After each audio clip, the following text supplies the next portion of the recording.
My blood is boiling right now because this might be the most disturbing story in Donald Trump's disgusting assault on peaceful protesters in LA, because he has taken it to another level, one he threatened and we should have seen coming. Donald Trump was just caught on camera arresting California Senator Alex Padilla. For what reason? Speaking out as Kristi Noem lied to the American people about the assault happening on LA. It was a disgusting display in which the senator was almost tackled to the ground by Donald Trump's thugs. I am furious, and we are going to get into it all. If you want to support the work that we're doing covering this story, please hit that subscribe button. It goes a long way supporting this work. Now, before we get into that video, I want to start where this all began, with Donald Trump giving his justification for why he thinks Newsom should be arrested as well.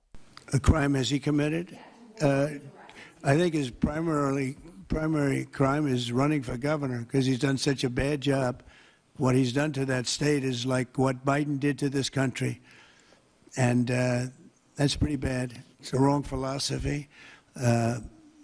Thousands, hundreds of thousands of illegal immigrants, many of them prisoners. They're taking up your health care. They're taking up your space in schools. They're taking up your hospital. And in many cases, they're criminals. And we have to do something about it, and we're doing something about it. I want to thank the incredible patriots of ICE and Tom Homan, who has been incredible, and Kristi Noem, likewise incredible.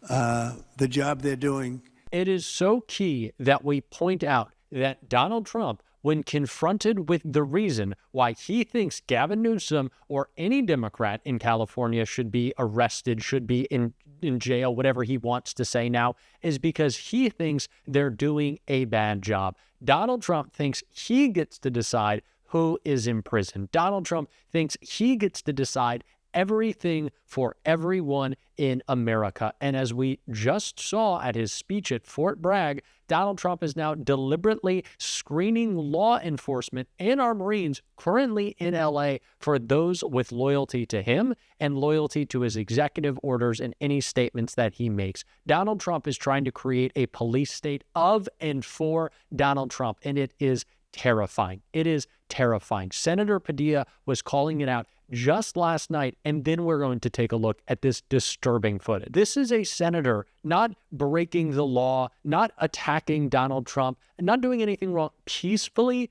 demonstrating and speaking on behalf of his constituents who are under attack from the federal government right now. And he continued that work, continued that advocacy when he went and spoke at a press conference that Kristi Noem was giving, obviously lying to Americans about what is happening. And watch what the police officers who detained and likely arrest Padilla did to him in this disgusting display. This governor and that this mayor have placed on this country and what they have tried to insert into this city. So I want to say thank you to every single person that has been able to do this.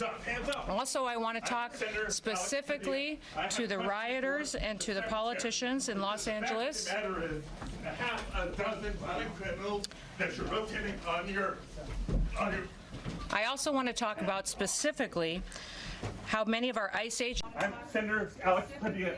I have questions for the secretary, because the fact of the matter is a half a dozen violent criminals that you're rotating on your. I also want to heads off. How many of our ICE agents have been doxxed for doing their duty, how they have been targeted. Hands behind your back. Hands behind your back. If you let my hands go and stand behind my back. All right. Cool. One hand. Lay flat. Lay flat. Other hand, sir. Other hand.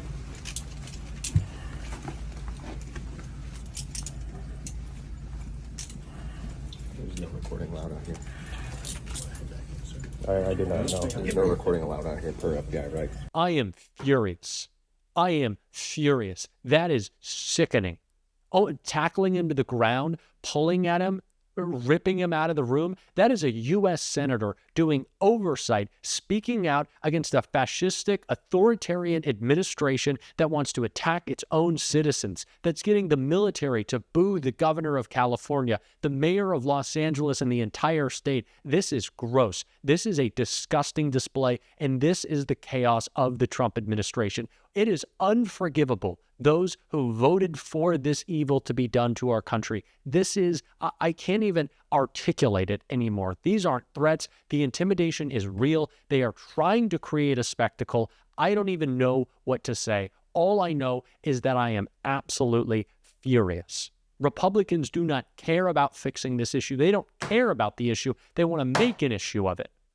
They want to make an issue in a public spectacle. And I'm furious, but someone who articulated that so perfectly was Jasmine Crockett as she slammed Republicans to their faces. Take a look. Mr. Chair, and thank you so much to our governors. And I want to say I apologize. I apologize for the abuse that you are facing in this committee that is supposed to be about waste, fraud, and abuse. And I also apologize for wasting your time, because this is nothing more than political theater.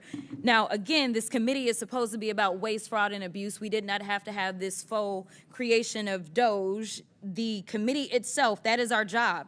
So what I want to talk about is something that the American people may want to know, which is economically, how is this impacting them? These failed immigration policies that are only put on so that they can have a show, because we have a reality show president who seemingly still believes that this is all about TV instead of real lives. So let me talk about something really quickly, because I want to clarify something, because I believe that all of you understand the importance of something like tourism.